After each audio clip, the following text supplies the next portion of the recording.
The fluorescent hum of the office building was usually a soothing, if monotonous, soundtrack to my life. As an architect, I thrived on precision, on structure, on the reassuring certainty of lines and angles. But tonight, that hum felt like a dying breath, a thin, reedy wail in the cavernous silence of the building. It was well past midnight. The security guard, old Mr. Henderson, would have done his rounds, locked the main doors, and retreated to his small, brightly lit booth, probably dozing over a crossword puzzle. I was the last one, as usual. My project, a bid for the new city library, was consuming me. I'd lost track of time, the blueprint lines blurring into my vision, the scent of fresh coffee long replaced by stale air, and the faint tang of ozone from my overworked laptop. Finally, with a weary sigh that felt like it came from my very bones, I saved the file, shut down my machine, and gathered my things. The silence outside my office was absolute.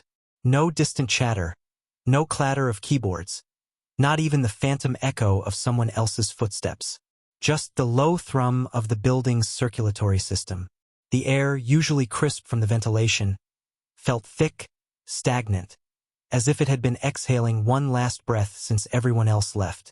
I pressed the elevator button. The light above the door glowed an impatient green. The elevator, an old model that clanked its way up and down the 20 floors, took an eternity to arrive. The metallic groan it emitted as the doors slid open sounded less like machinery and more like a disgruntled beast. I stepped inside, the interior surprisingly cold, and pressed B3. B3, the deepest level of the parking lot. Most people parked on B1 or B2. B3 was reserved for the stragglers, the late-nighters, the forgotten ones.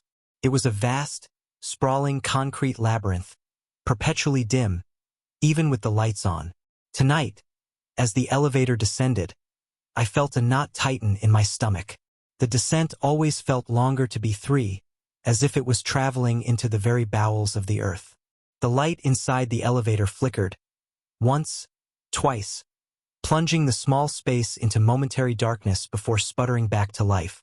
I told myself it was just the grid, nothing ominous. The doors hissed open.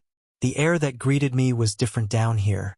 Heavy, damp, with a faint, earthy smell like wet concrete and something else. Something metallic and vaguely organic. A sewer gas smell? Or something less explicable? The vast space of B3 spread out before me. A forest of concrete pillars stretching into the gloom. The overhead lights, usually a grid of bright rectangles, were sparse and scattered. Many of them were out, casting deep, shifting shadows that danced with the slightest movement of air, or perhaps my imagination. My car, a silver sedan, looked impossibly small and isolated in the vast expanse. It was parked perhaps 50 yards from the elevator, near one of the few working lights. I started walking, my footsteps echoing unnaturally loud against the concrete floor. Clack, clack, clack. Each sound seemed to multiply, reverberating off the pillars, dying slowly in the oppressive silence. I hugged my briefcase tighter. My breath hitched. Was that all? Just my footsteps? Or was there another sound? A faint, rhythmic scrape coming from the deeper, darker reaches of the lot? I paused, straining my ears.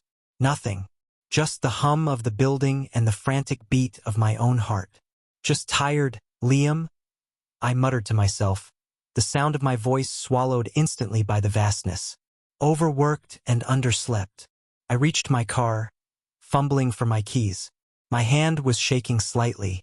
I told myself it was the chill of the concrete, not fear. I unlocked the door, yanked it open, and slid into the driver's seat. The familiar scent of leather and the comforting solidity of the dashboard were a brief reassurance. I put my briefcase on the passenger seat, inserted the key into the ignition, and turned it. Click. Nothing. I tried again. Click, click were a weak, struggling sound, then silence. The dashboard lights flickered erratically, as if the car was dying from within. No, no, no, I whispered, a desperate plea. This was a new car, barely 6 months old. The battery couldn't be dead. I tried a third time, holding the key. The engine groaned, a pathetic, dying gasp, and then all the lights on the dash went dark. Utter, complete silence. My phone, which I'd pulled out to check the time, showed a full battery, but the signal bars were empty.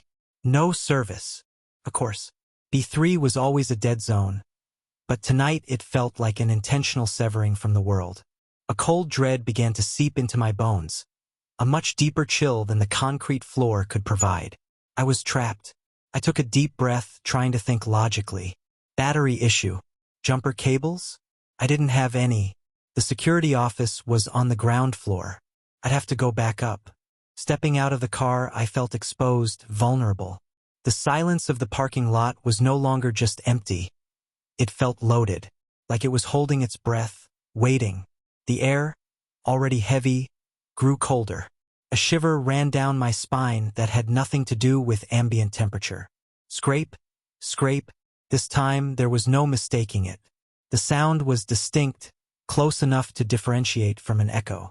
It came from the direction of the farthest pillars, where the shadows were deepest, a place where the feeble overhead lights couldn't penetrate. It sounded like something heavy being dragged across the concrete floor, something with rough, uneven edges. My eyes strained, trying to pierce the gloom. Nothing, just endless, dark pillars. My heart hammered against my ribs, a frantic drumbeat in my ears. I clenched my fists, knuckles white. "Hello!" I called out, my voice thin and trembling, the bravado a forced, pathetic act. "Mr. Henderson?" The scrape stopped. The silence that followed was even worse than the sound. It was an active silence, a predatory silence, like a hunter freezing mid-stride. Then, a new sound, a low, wet noise, like something slurping. And then, a faint, almost inaudible click, click, click, like bones adjusting. I started backing away slowly, my eyes darting between the pillars. My mind screamed at me to run, but my legs felt rooted to the spot. My fight-or-flight response was short-circuiting. My eyes were playing tricks on me, weren't they? That flickering shadow in the corner of my vision, was it just a trick of the light? Or was something moving? Something too tall, too thin to be human? I spun around, my breath catching in my throat. Nothing. The shadows were just shadows. But the sense of being watched, of being hunted, was overwhelming. My skin prickled. Every hair on my body stood on end. I took a step, then another, towards the elevator. My pace quickened. The scrape started again, this time sounding closer, more urgent, as if whatever was making the noise was now moving with me, keeping pace in the oppressive darkness. I broke into a run. My shoes pounded on the concrete, the sounds amplified, distorted. Thump, thump, thump. Behind me, the scrape intensified, accompanied now by a low, guttural moan. A sound that was not animal, not human, but something sickeningly other. "God! No, God! No!" I chanted under my breath, my lungs burning. The elevator felt miles away. I reached it, slamming my hand against the up button. Nothing. The light remained stubbornly dark. I hammered it again and again, frantic. "Open! Open!" A cold whisper slithered into my ear, seemingly from nowhere, from everywhere. It wasn't a voice, not precisely. It was more like a thought, an imprint of sound directly onto my consciousness. "You are the last." A choked cry escaped my lips. I spun around, my back pressed against the cold metal of the elevator doors. My eyes darted through the gloom, and then I saw it. It wasn't fully visible, still mostly shrouded in the deep shadows between two cars, but enough of it was illuminated by a distant, flickering light to make my blood run cold. It was impossibly tall, far too tall for any man. Its limbs were elongated, twisted, ending in what looked like oversized, clawed hands. Its skin seemed pale, almost translucent, stretched taut over what looked like too many joints. But it was its head that truly broke me. It was small, disproportionately so for its height, with no discernible features beyond two gaping, black holes where eyes should be, and a cavernous, lipless maw that seemed to be twisted in a rictus of silent, eternal suffering. A faint, sickening smell of decay and something metallic wafted towards me. The scrape I'd been hearing was the sound of its impossibly long fingers dragging along the concrete, propelling it forward. The slurp was the sound of its mouth, constantly working. It moved with a jerky, unnatural gait, like a puppet pulled by invisible, errant strings. It was coming for me. My mind finally snapped from paralysis to a primal scream for survival. The elevator was useless. I glanced around frantically. A small, barely visible door was set into the concrete wall nearby, marked emergency exit. It was old, rusted, probably hadn't been used in years. But it was my only hope. I sprinted towards it, my legs pumping, my lungs burning. Every instinct screamed at me to not look back, but I couldn't help it. My eyes flickered over my shoulder. It was faster than I could have imagined. It moved with a horrifying fluidity, despite its disjointed appearance. It was no longer scraping, but a low, guttural growl emitted from its throat, a sound of hungry anticipation. I reached the door, grabbed the handle, and twisted. It was stiff, rusty, but it turned.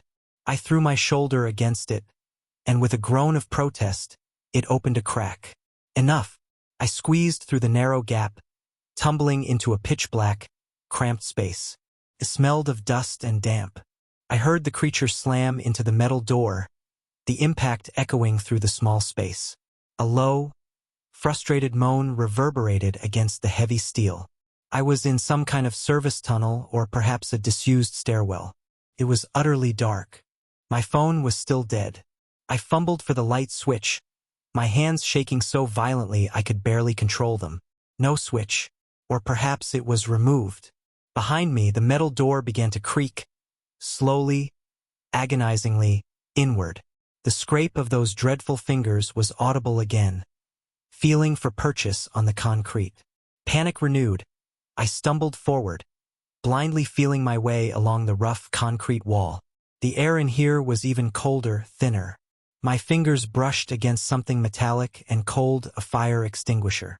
I grabbed it, its weight surprisingly comforting, a small anchor in the abyss of my terror. The door behind me groaned open fully, letting in a sliver of the parking lot's dim light. And then, the darkness was absolute again as the creature moved fully into the tunnel. I heard the sickening click, click, click of its limbs, closer now, accompanied by a heavy, wet breathing. "Little bird, lost from the nest?" The voice thought whispered, directly into my mind this time, making my teeth ache. It felt like a probe, pushing into my fragile sanity. I didn't know where I was going, but I had to keep moving. I could feel its presence, hot and cold at the same time, right behind me. My hand found a rough concrete wall, then a sudden drop. Stairs. I stumbled down them, blindly, my heart a frantic drum kit against my ribs. Each step was a gamble in the darkness. I could hear it following, its distorted body somehow navigating the stairs with unnatural ease, quicker than me, though it was unseen. The moist breathing was just behind my ear. Suddenly, my outstretched hand found a doorknob. Cold, metal. Hope surged through me, a desperate, irrational surge. I twisted it, slammed my shoulder against it. It gave way with a loud thud. I burst out into a small, brightly lit room. A security office. Empty. The lights were on, the CCTV monitors cycling through various static shots of the building's exterior. One monitor showed a grainy, distorted image of B3.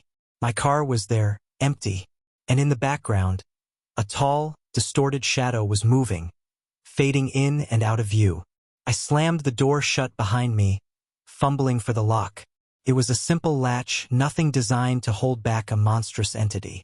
I shoved a chair against it. My eyes darted to the phone on the desk. A landline. Salvation. I snatched it up, my fingers trembling so badly I could barely dial 911. "Hello? Police? I'm trapped. In the basement parking lot. There's something down here. I need help, please." My voice was a choked, desperate rasp. The receiver crackled. "Sir, please calm down. Where are you? What is your emergency?" As I tried to explain, to make sense of the madness, I heard it. A quiet thump against the door. Then another. And another. Slow, deliberate. The chair scraped against the floor. A low, gurgling sound, as if it was tasting the air. "You called for help, little bird? We don't like visitors." The doorknob began to turn. Slowly, inexorably, the chair creaked under the pressure. "It's here. It's trying to get in." I screamed into the phone, the words tumbling out, incoherent, panicked. "Please, hurry." The door groaned, the wood splintering around the latch. I could see a sliver of impossible blackness. Then a pale, elongated finger slid through the gap, feeling for the lock. It was going to get me. This was it. The last flicker of hope died, replaced by pure, unadulterated terror. I threw the phone down, grabbed a stapler, anything, ready to fight, or at least go down screaming. Just as the door was about to give way, a piercing, insistent siren echoed from somewhere above ground, growing rapidly louder. Police, or an ambulance. Someone had actually believed me. The creature's advance stopped. The finger retracted. The pressure on the door vanished. The sick, wet breathing paused. For a moment, there was a profound, unnatural silence. Then, a sound like tearing fabric, a rushing wind, and the faint, earthy smell intensified, then faded. As quickly as it had appeared, the presence was gone. I stood there, trembling, holding the stapler like a sacred artifact, staring at the scarred door. The sirens filled the air now, lights flashing through the windows. When the police arrived, they found me huddled in the corner of the security office, hyperventilating. They found the gouge marks on the door, the broken chair, the car with the dead battery. They searched B3. They found nothing. No footprints, no strange residue, no signs of forced entry, no monstrous, multi-limbed horrors. Just an empty, damp, concrete cavern. They chalked it up to stress, a panic attack, maybe carbon monoxide poisoning from the old building's ventilation system. They offered me coffee, a ride home, and suggested I take a few days off. Mr. Henderson, woken by the commotion, just scratched his head, looking sympathetic but baffled. I never went back to that building. I sent my resignation by email, claiming a family emergency. Every night, I dream of that parking lot, the oppressive silence, the flicker of dead lights, and the horrifying, wet scrape that follows me. I see the black, empty eyes, the lipless mouth. I feel the cold whisper, the thought imprinted on my mind. You are the last. Sometimes, late at night, when the lights are out and my apartment is silent, I hear a faint click, click, click from the shadows of my room. And I wonder, was I truly the last one it wanted? Or was I just the last one it allowed to leave?